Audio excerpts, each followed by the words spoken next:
प्यारे बच्चों, class 11th का एग्ज़ाम 20 तारीख से है और जैक के ऑफिशियल साइट पर मॉडल क्वेश्चन क्लास 11th का जारी कर दिया गया है।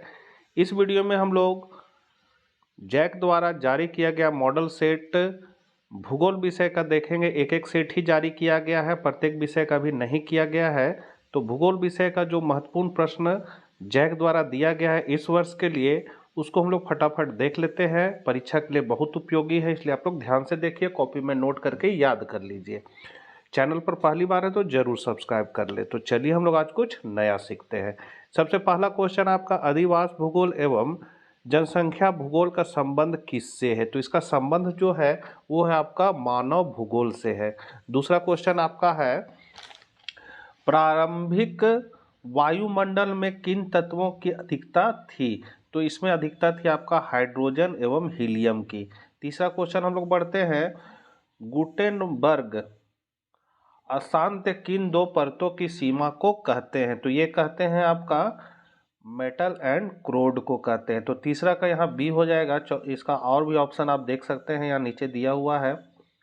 चौथा नंबर क्वेश्चन है महासागरीय अधस्तल विस्तार सिद्धांत का प्रतिपादन किसने किया? तो इसका सिद्धांत का प्रतिपादन जो है वो आपका हेरी हेस ने किया था। ये भी आंसर जो है जैक के द्वारा ही दिया गया है बच्चों।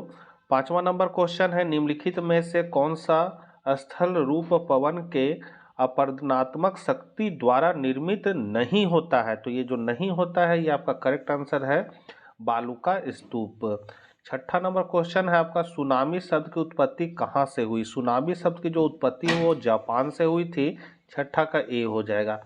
सातवां है निम्न में से किस ज्वालामुखी प्रकार से सर्वाधिक तरल लावा प्रवाहित तो होता है?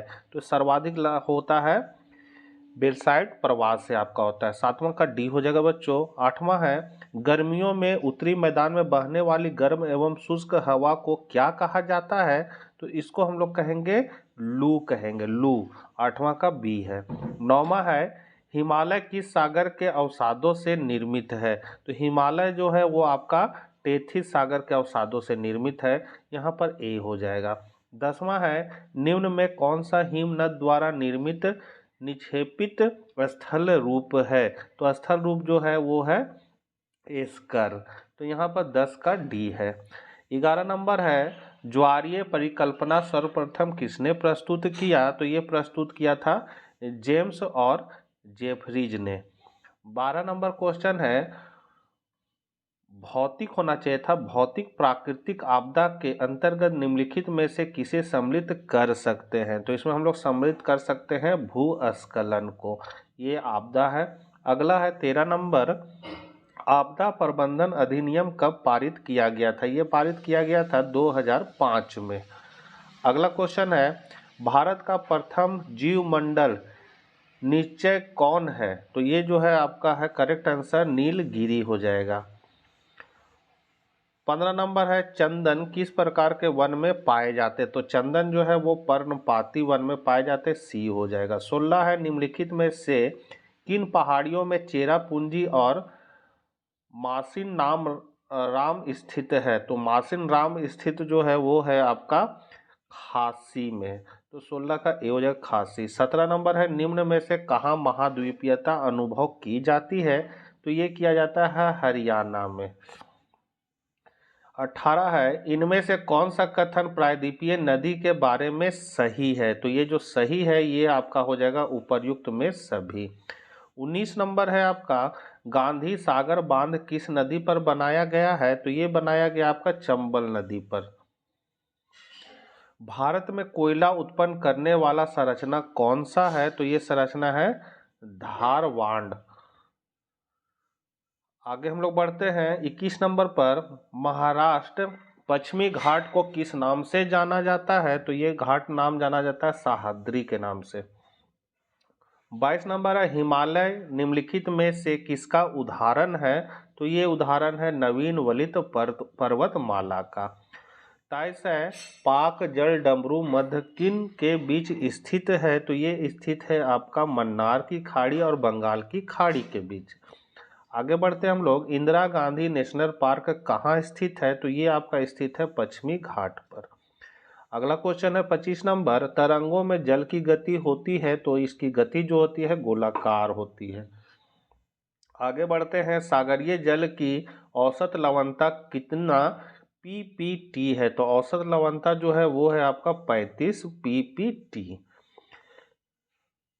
आगे बढ़ते हैं 27 नंबर पर। उच्चतम लवणता वाला वान झील किस देश में स्थित है? तो ये आपका है तुर्की में स्थित है। 27 का सी हो जाएगा। क्योटो प्रोटोकॉल की उद्घोषणा कब की गई थी? तो ये उद्घोषणा 1997 में की गई थी।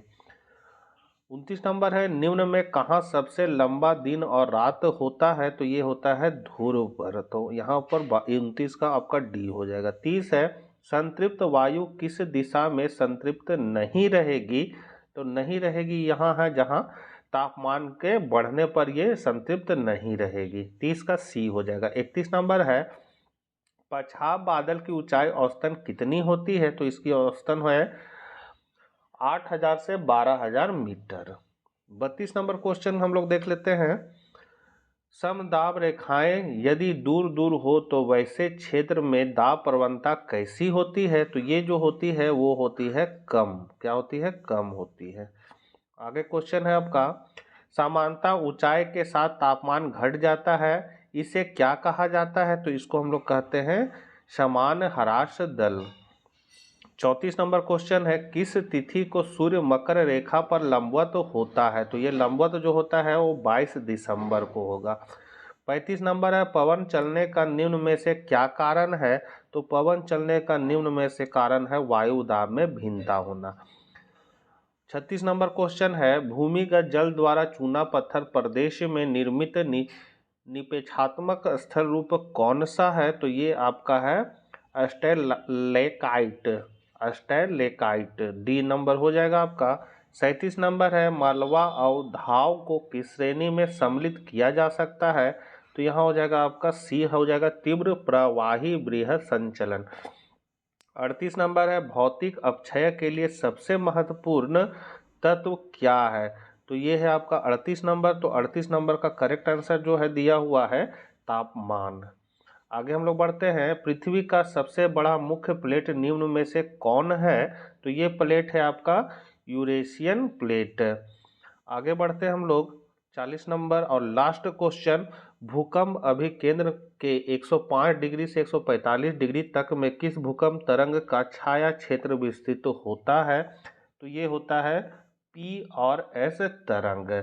तो बच्चों ये जैक द्वारा मॉडल क्वेश्चन ऑफिशियल जारी किया गया है इस वर्ष के एग्जाम के लिए, इसलिए इसको कॉपी में नोट करके याद कीजिए। मैंने जो भी आंसर बताया है वो जैक द्वारा दिया गया ही आंसर को बताया है।